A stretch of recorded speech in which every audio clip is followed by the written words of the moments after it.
موعد مباراة منتخب المغرب ومنتخب عمان في كأس العرب والقنوات الناقلة. وقبل ما نبدأ بالفيديو نتمنى دعم الفيديو بلايك والاشتراك في القناة ليصلكم كل جديد وحصري منا. يواجه المنتخب المغربي نظير منتخب عمان في الجولة الثانية من منافسات المجموعة الثانية لبطولة كأس العرب قطر 2025. وكان إن افتتح المنتخب المغربي مشواره في البطولة بالفوز على منتخب جزر القمر ب3 أهداف مقابل هدف، بينما خسر منتخب عمان أمام المنتخب السعودي ب2 مقابل هدف. ويتصدر منتخب المغرب جدول ترتيب المجموعة برصيد 3 نقاط، وفي المركز الثاني السعودية برصيد 3 نقاط، وفي المركز الثالث عمان بدون نقاط، وفي المركز الأخير جزر القمر بدون أهداف.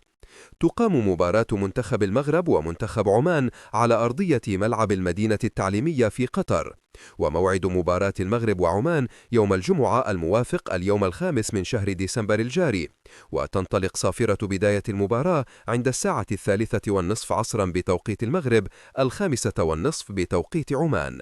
والقنوات الناقلة مباراة المغرب وعمان هي قناة الكأس وبين سبورت وأبو ظبي ودبي الرياض.